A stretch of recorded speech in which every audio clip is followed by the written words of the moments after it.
अध्यक्ष महोदय, पाकिस्तान ने हथियारों का जो ज़ख़ीरा जमा किया है वह किसी नेक नियति से नहीं किया है।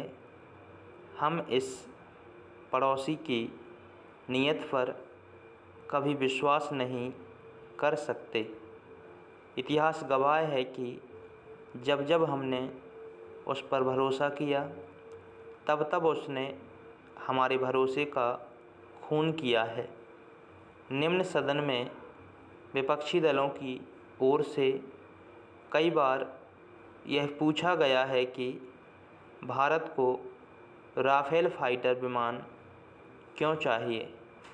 मैं समझता हूं कि इस बात का जवाब हमारे पड़ोसी ने F-16 विमान खरीदकर दे दिया है।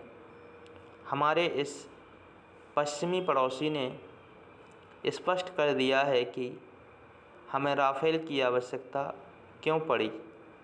मैं एक बात और स्पष्ट कर देना चाहता हूं कि भारत अपने पूर्वी पड़ोसी चीन के साथ एक और युद्ध सहन नहीं कर सकता। भारत के माथे पर पिछली बार हार का जो काला टीका लगा था वह आज तक मिट नहीं सका है। हम उसे भुला नहीं सकते हैं। उस युद्ध के कारण हमारा देश 10 वर्ष पीछे चला गया था।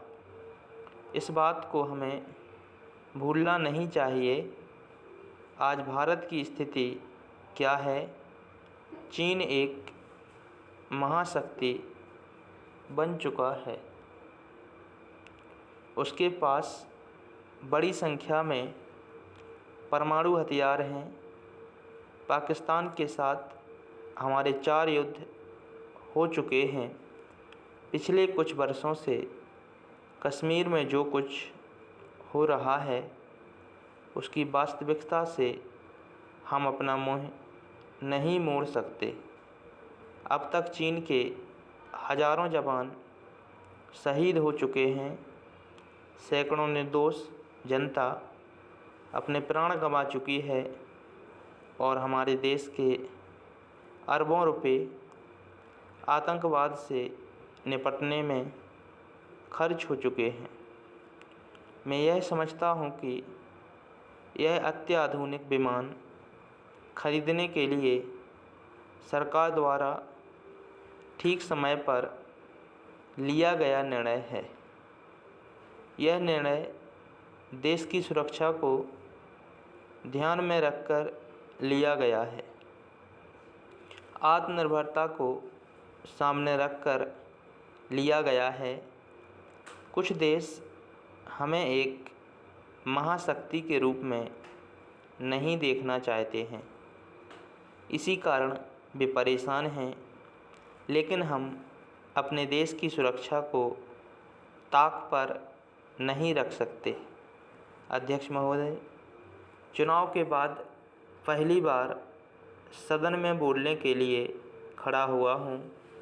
मैं एक ऐसे समय में बोल रहा हूँ जब मुझे लगता है कि जो समस्याएं हमारे सामने प्रकट हो रही हैं उसे कोई और रूप देने और ज़ोर ज़ोर से नारा लगाने से कोई लाभ नहीं है।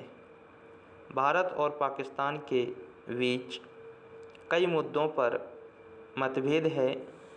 मुझे एक पुरानी बात याद आ रही है। मैं उस पुरानी बात पर चर्चा करके सदन का समय बर्बाद नहीं करना चाहता हूँ, परंतु इतिहास को समाप्त करना संभव नहीं है।